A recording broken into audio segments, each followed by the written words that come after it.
You're literally having a therapy session. It is like therapy. Like, I've cried in sessions. I've been going through a breakup in sessions. I'm like, have to go out and just like take a 20-minute break because I'm like super emotional. Like.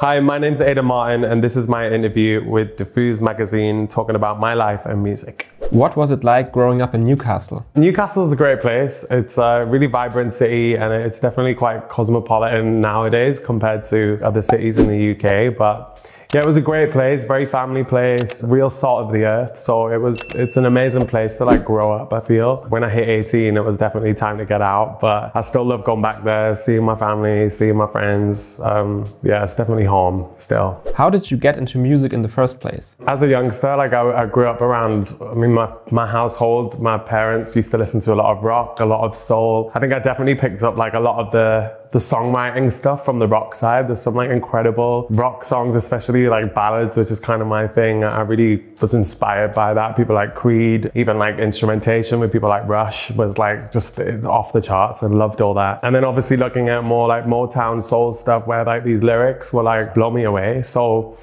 really taking all of that inspiration, I started singing when I was probably about 10 or 11. And yeah, I won a little competition like at a local like holiday park in England with my parents. I think I won a watch that was like £1 from the pound shop. And I think I've actually still got it. But yeah, that's kind of where it all started for me. And then started studying music from there, just kept on going. Wrote my first song at 17. It was called Step It Up. It wasn't the best tune in the world, but it was a 17-year-old's mind at the time. Yeah, I look back on that with very fond memories though. What was it like moving to London as a teenager? It was interesting. I don't think I was quite prepared for living alone in a huge city like that, being so young. Like, I felt like I wasn't even ready to leave home, but obviously I had my own mind and that's what I wanted to do. I remember my mum waving me off at the door crying, and I was like crying too in the back of the car. And yeah, first few years was hard, man. I think I was really trying to find myself. Like in Newcastle, there was obviously a lot of sort of things going on with me personally, my sexuality, and trying to understand who I was as a person. But obviously I did feel pinned down by the societal norms of Newcastle. And when I moved to London, those were kind of taken away, right? So it was me starting to discover myself in a new way where I didn't have to like go back home and make sure I looked or acted a certain way for my parents not to be ashamed of who I was, right? Fast forward all these years, I very much found out who I am now. It did take a while. I did lose my path and stopped doing music really for like probably about 6 years. So yeah, it wasn't the best time, but found my way back again. And that was probably about 4 or 5 years ago, and I haven't really stopped since. What helped you dealing with your drug addiction? I'm very fortunate that I have an amazing family, and not only that, amazing friends, but also something that I absolutely like love doing, that is my heart and soul. And I think, to be honest, without those three components, like I don't think I'd be sitting here right now. I think all of that was incredibly important in my recovery and my own personal journey with addiction and finding myself out on the other side. Yeah, it took a lot of love and support, and also just me knowing that I had a story to tell. And as dramatic as it sounds, I didn't want to leave this earth like not telling my story or not having an amazing ending that just turned around, you know. And I'm just trying to rewrite the end of my book and make it a good one. One of the reasons why I speak about it so openly is because like I want to inspire other people who are going through the same thing, right? There's millions and millions of people around the world going through exactly what I went through, and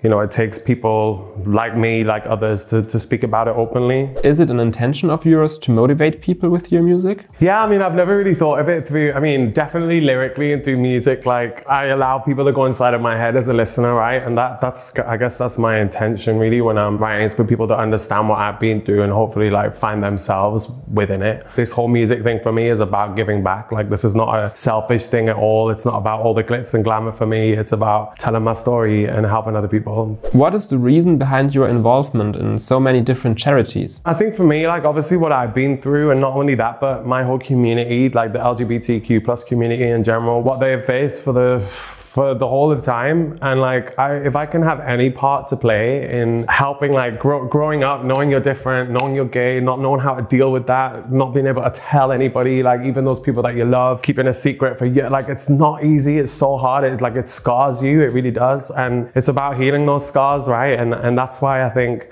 for me, like, I think about young 17-year-old boys who were like me, who moved to the big city like I did, and I don't want the same thing that happened to them that happened to me. Like, that kills me. So yeah, in every way I can, like for the past 5 years, really, I've been doing a lot of work in my community around trans, around HIV and AIDS, around all the things really that have affected my community as a whole. And yeah, I feel like it's a way that I can really give back because I understand it like head on and exactly how it is to be in that position. Is it hard for you to open up to other songwriters when working on music with them? Like, people don't really understand this, but it is one of the weirdest things in the world. Like, when I first started writing songs with people, I just turn up at the studio, I don't know who these people are, and then suddenly I'm like talking about something terrible that happened like a year ago. You're literally having a therapy session. It is like therapy. Like, it's the only place where you would just like, where it's okay just to like offload all your problems in the room. Like, I've cried in sessions, I've been going through a breakup in sessions, I'm like have to go out and just like take a 20-minute break because I'm like super emotional. Like, it's the only place where I probably actually now feel comfortable, apart from with the people who are close to me, but to open up to everyone in that room. I don't let it affect me now. There's no filter really for me now. I'm just like, bleh, because otherwise you're not going to get the greatness if you don't just let go. What's your favorite instrument to get in the groove when writing songs? So piano's like my thing. I've done it since I can remember. It's how I've always wrote songs, how I've always played, I've always performed. It's been like sat there. It's very like